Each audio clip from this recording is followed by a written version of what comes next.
Hi beautiful cosmic sibling of mine, and welcome to this video on psychic mediumship, and more predominantly so the development of psychic mediumship, your own sort of, my dog is being crazy, your own psychic medium gift. So I'm going to cover three different things in this video. I'm going to first and foremost speak about your connection, specifically your interactions that you are having. Maybe you would like to connect with a past loved one, or maybe you moved into a new space and you've had some funky experiences, or maybe you're like a tarot reader, or like an oracle card reader, or an I Ching reader, or Nordic runes, or whatever the case may be. You maybe just started with an energy practice like Reiki or something like that, and you may find that you are sort of having these gifts developing, or this connection developing, and you might be interested in that. Then I want to speak about practicing psychic mediumship itself, and then I'm just going to end off at the end of the video with a couple of things. There's like a scratchiness on my nose, I don't know, maybe like a pimple or something developed, I don't know. And then I'm going to speak towards the end about some things that you can do to develop your own psychic mediumship itself. All right, so I think we should actually start off with determining. Now, I have spoken about this in other videos, but maybe start off by speaking what psychic mediumship actually is. I just want to let you know there might be some banging throughout the video. My neighbors are doing something upstairs. I don't really know what. It sounds like they're sewing something or something like a saw. So just to let you know, there might be some banging in this video, and I do apologize for that. So what is psychic mediumship? So psychic mediumship is pretty much you speaking to yourself, speaking to spirit, because as a human being, you are a spirit inside of a body.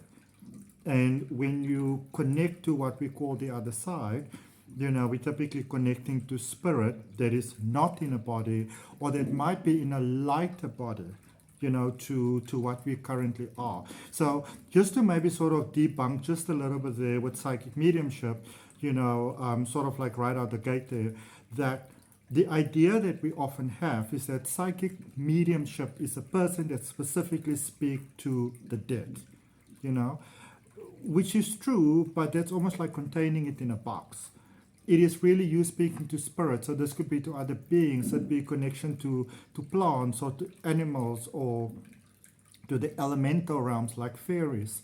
It can be all of those type of things. It's you speaking to spirit, you communicating to spirit. All right. So don't feel like, if you're making this connection, or you're speaking to guides and guardians and angels, in your spiritual team, but you're not specifically speaking to like a person specifically that's deceased. It doesn't mean that you are not a medium. All right, you are literally a medium, a conduit through which the non-physical can communicate to us, the physical. I mean, you are that in-between medium, in between the two bubbles. What's the vibe, my bro? Hold on a second. So let's speak about you first and foremost.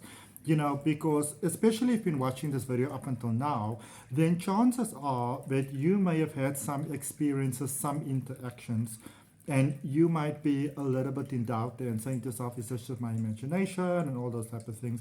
And chances are most likely than not that it's not, that it's not the case.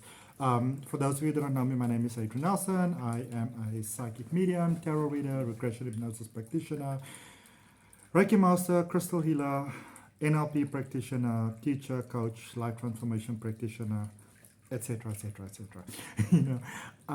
So let's first talk about you. So sometimes, and so many times, I would have people that come to me and they would say to me, Adrian, I think that I'm making connection, but I'm not sure, and sometimes that validation can actually be a cool thing, because you get confirmation that you're not going insane, which could be quite cool. And so normally the way that I work, in whatever sort of channeling work that I do, so be it like just straight out mediumship, which is, more often than not when you are communicating, or in my case, communicating with a deceased loved one, which could be a human being, it could also be an animal. There's a beautiful story that I actually shared about a doggy that passed very suddenly and why the doggy passed very suddenly. So you can check it out on my videos on my channel. And so that would normally be what I would be doing, or if it's a tarot reading, and you have this communication coming through. But more often than not, what people think that they get would be actually what they are getting, and I would say, like, do you want to tell me anything, or do you just want me to go about this? Because I personally, I'm happy to you can write me pages of information, or you can give me no information. It's pretty much the same to me. But it usually is like a conversation. Or it's nice when it's like a conversation, because especially if it's like a live session, you get to ask questions. So sometimes my sessions are pre-recorded. It really determines on the client. For me personally, sometimes pre-recorded can be actually more work than just the in-time session, but it depends on what the client prefers. I like to give my clients what is going to be best for them. But so sometimes when people just want to have sort of like that confirmation, they want it to be validated what they're getting in their own capacity, is actually legit. That is not just their imagination. I will just step in and I will just give them stuff, and usually, that will be the things that will confirm things for them. I actually want to mention something with that, so I'm just making a note over here. It's not like I rehearse these things beforehand. I just sit down and I record it. So the way that our, deceased loved ones usually make contact with us, we will think that we may be like some general ways, is usually you will just get a feeling that they are there, or you will get a sense that they are there, or maybe, their favorite song or their book comes up a lot, or the same issue comes up a lot. You speak to people, you switch on the television, or, the radio, or however it may be, you go on social media, you get the same sort of thing coming up. And it could be maybe pyramids, and maybe this person was quite into ancient Egypt and stuff like that. So I think that so many times, or I know actually so many times, there is a very valid connection that is being made, but then we just make it off and we say, no, that's just my imagination, that's just wishful thinking, which more than often it's not. In actual fact, a lot of times when you maybe experience yourself having this sudden onset of grief, it's actually when your loved one is making contact with you, and they just want to make that contact to say, hi, I'm here, and I'm doing good, and all is chilled and all is well. And then we sometimes misinterpret that, and then sometimes they pull back because of that. Or we, grief in fact can sort of like put up this barrier that we almost blinded to what's happening in front of us, all right? But, other things like maybe like a whiff you get, a scent you get, a feeling you get, a knowing you get, a shadow you get, a tune you get in your head. Maybe you get in a sense, it almost feels like maybe someone called you, or you felt that something maybe moved, or you saw something from the, from the corner of your eye or stuff like that. That's a lot of things how our deceased loved ones make contact with us. They may put like pictures in front of you. As I was sharing in the same video with the doggy, that I wanted a confirmation that my aunt was definitely taking this trip with me, which I was taking, and I was nervous about it. And, a photograph popped up, and everybody's like, where on earth did this photograph come from? Because we know for a fact when we were in this drawer this morning, it wasn't there. So all sorts of interesting things like that may come up. Even things like, let's say, maybe the person, your loved one, maybe their name is Carol. And then you hear maybe like a song coming like, hi Carol, something like that. And a lot of times when we just make it off as not being a legit check-in, a legit connection, more often than not it actually is.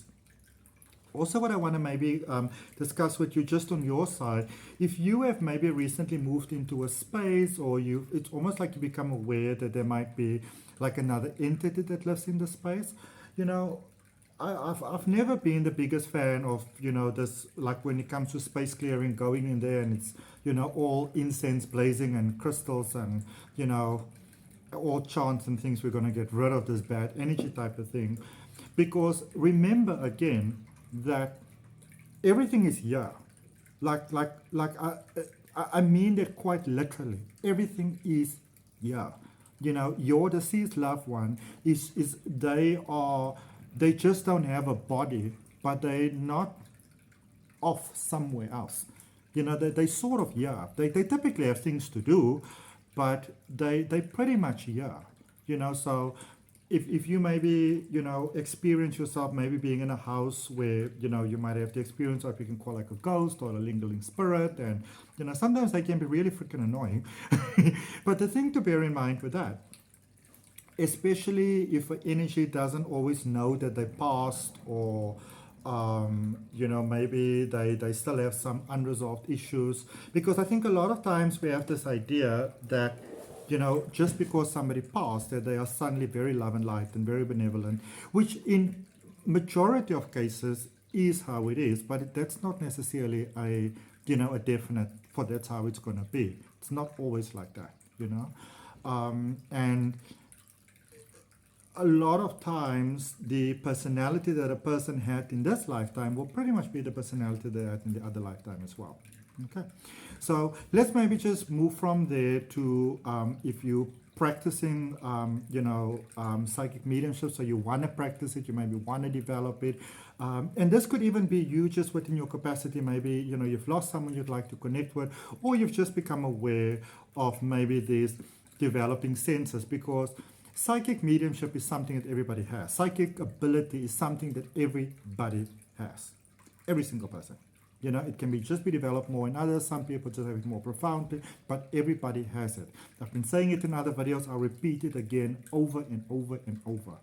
Because, you know, there are those that maybe they just don't know better, and there are also those that literally want to capitalize on things, or they may have some lingering fears. There might be many reasons for it, that don't believe that you should just be a practicing, you know, medium, you know, unless you're born with the gift or you've gone through quite rigorous training and stuff like that. I would say, though, that if you want to sort of consciously practice, it's always, so again, I can only share with you my truth. I can only really share with you my truth, the way that I operate, what works for me, what I share with others, and then that what's worked for them. So you are more than welcome to share in the comments, you know, how you go about things. But please, please, please remember that what I'm sharing with you, it's not definitive truth. There is no such a thing as definitive truth, you know. It's like the it's like the Kabbalion says, you know, that all truths are but half truths. You know, all truth is half lies and all lies is half truths. It's a perception. So, but what I would say is that perception. You know, intention is very, very important. And I think intention is one of the most important things. So the last thing that you sort of want to do is say, Spirit, I'm open, and whichever spirit want to connect with me, here I am, let's connect away. Because chances are you can be connecting to some energies and some spirits that don't have the best of intentions. And just to get it out of the gate, they are out there. You know, the universe exists in polarity. In order for it to be good, there has to be bad, or what we call good and bad. There's opposites of everything. So intention is very important. What is my intention? So for me, my intention is I want to be here to serve as a conduit for those who are open to receive information for their highest good. That is all pretty much the intention for me with tarot reading as well.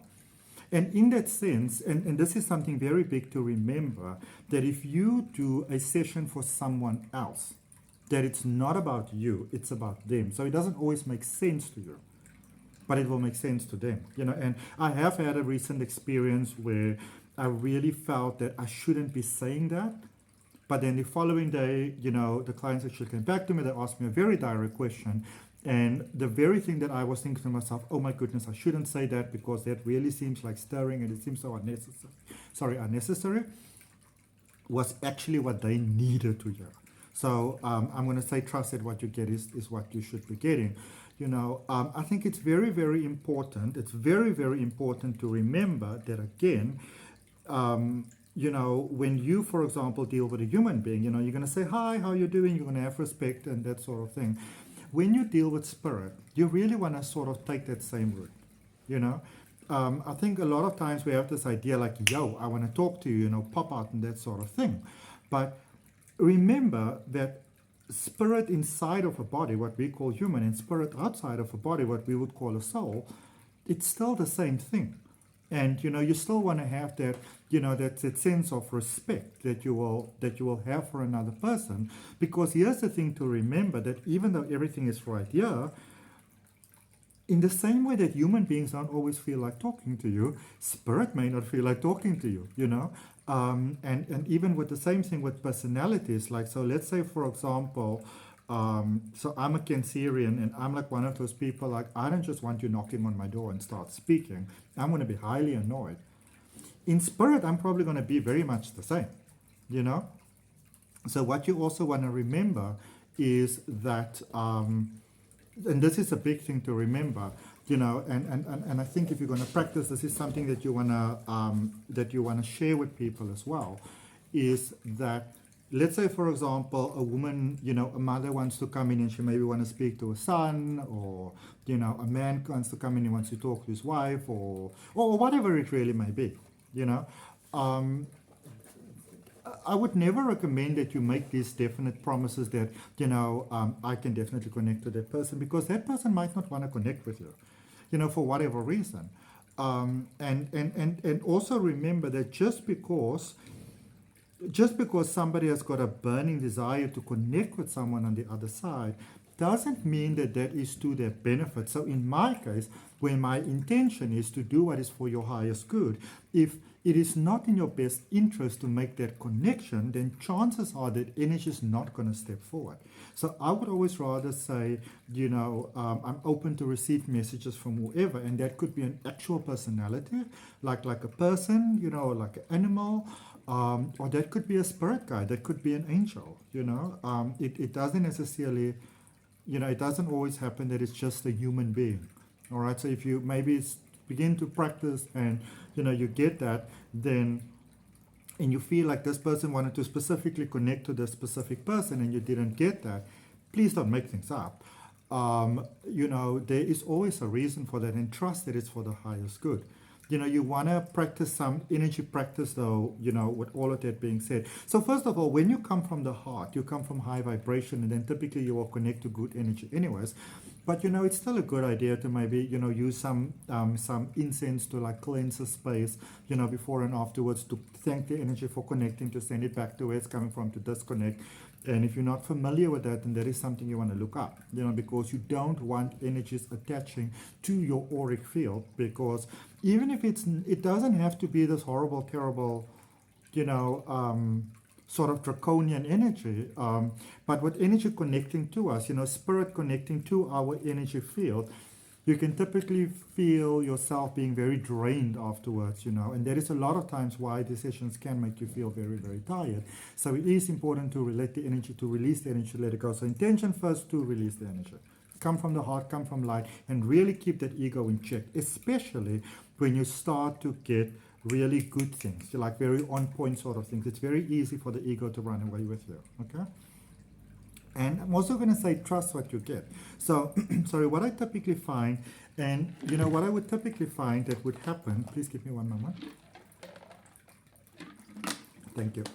What I would typically find is that even if I know people really, really well, usually some information would come in that is sort of like validating, and it will typically be something that I wouldn't know about. So I'm going to encourage you to, whatever you get, to just share that. And that could be, sorry, let's maybe say you see, I don't know, a checkered tablecloth, for example, you might get it in clear color. It might be that you don't get the color so brightly. There might be the reasons for that. So I would always say, share exactly what you get and don't fill in the blanks, because whenever I filled in the blanks, I'm like, oh, it's probably that. I was always wrong. So just share what you get. And, sorry, trust that is what you are supposed to get. All right. And then a couple of things that you can do if you really want to develop your psychic ability. And these might sound like the most, obvious things, but it's surprising how often we don't do these things. Eating clean, getting enough sleep, watching your mindset, cleansing your aura, cleansing your body, detoxing your body, watching what you're putting into your body. And with that being said, for many, many years, really for moral reasons, and I was very, dedicated to this, I wanted to be vegetarian. I live in South Africa, so being vegan in South Africa is a little bit of a challenge. Sorry, and can be quite expensive. But from very moral reasons, I wanted to be a vegetarian, and I really worked very hard to try and balance like my iron intake and my protein intake and all those sort of things. And I was forever sick.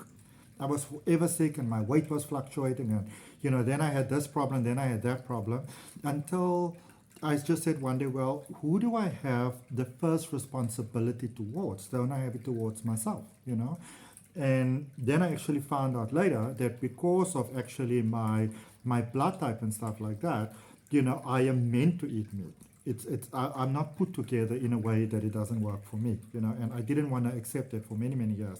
But what I'm trying to get, home to you is that you obviously still want to love, but the better you look at yourself, I'm not saying that you should become the saint overnight, but, look at what sort of drugs you are taking, and that could be any sort of drugs, prescription drugs, over-the-counter drugs, marijuana, even things like alcohol, smoking.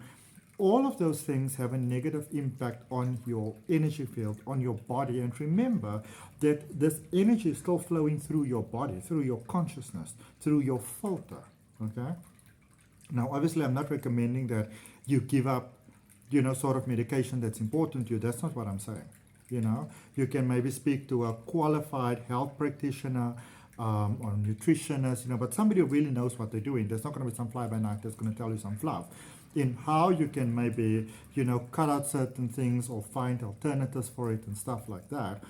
But, I'm going to say that don't sort of say, I want to develop my psychic abilities, I'm just going to cut out all these other things, So for whatever it may be, whatever medication it is, obviously look after your mental health. Take proper care of yourself, okay, first and foremost.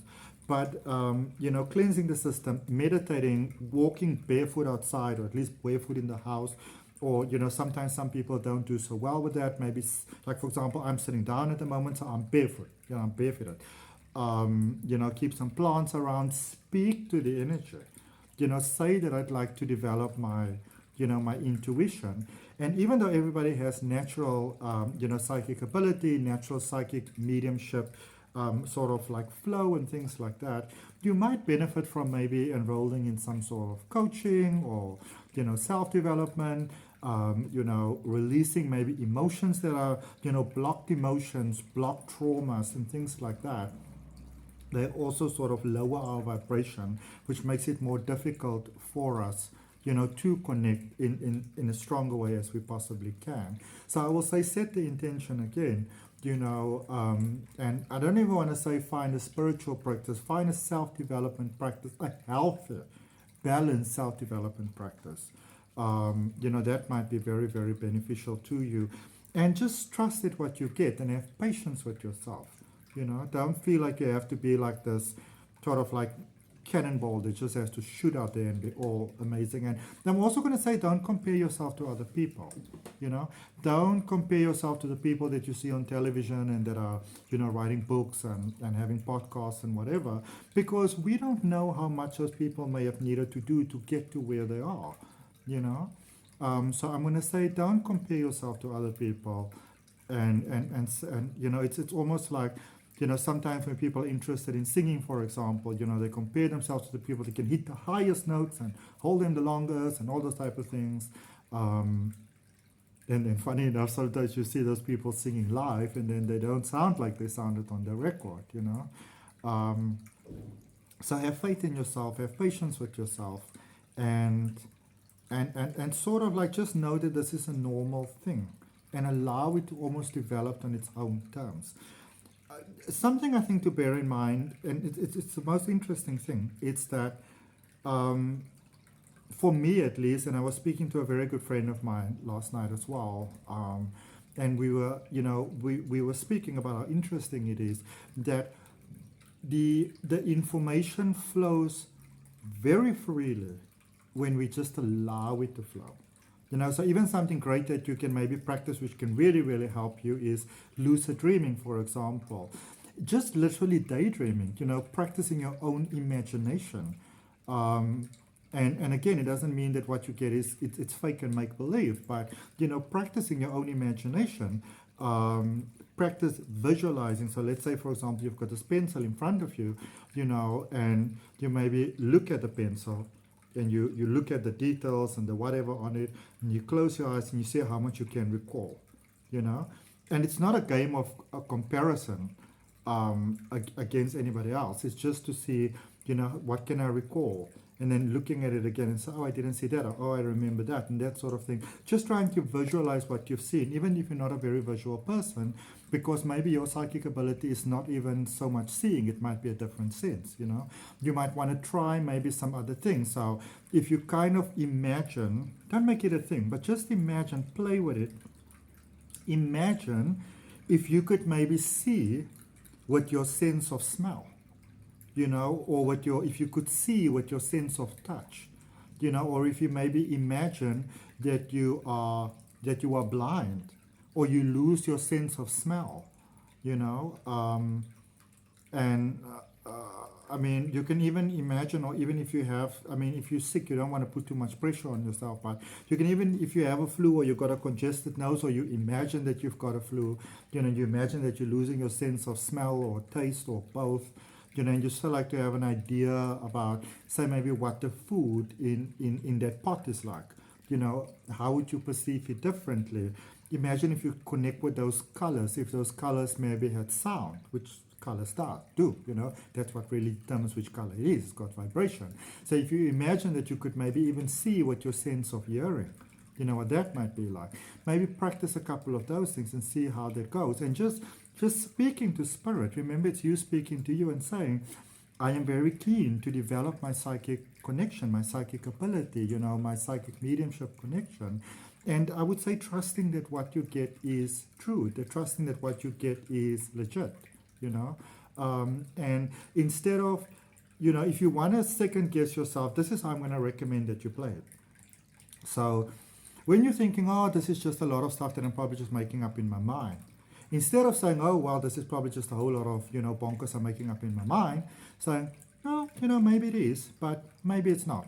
So let me see what happens if I entertain it. And usually when you do that, you allow the energy to just flow more easily, because now you don't resist it. And, I can almost go out in here and say to you that if you do that, the right teacher, be that a person, be that a book, be that a program, online, in person, whatever it may be, will come to you. And it will come to you in a way that works best for you. So I love books. I've always loved books. So I get a lot of my things through books that come to me. It will just come. I'm thinking I'd like to get this book, and somehow it will just come to me. Because remember, spirit wants to express itself to you. It wants to connect with you. It wants to communicate with you. Because as much as you want to connect with it, it wants to connect to you, because it's spirit communicating with spirit. The same way that you want to connect with your friends maybe, and your loved ones, your friends and your loved ones want to connect with you. All right. So I hope that helps. And let me know in the comments. From my heart, namaste, love and light. See you next time. Bye.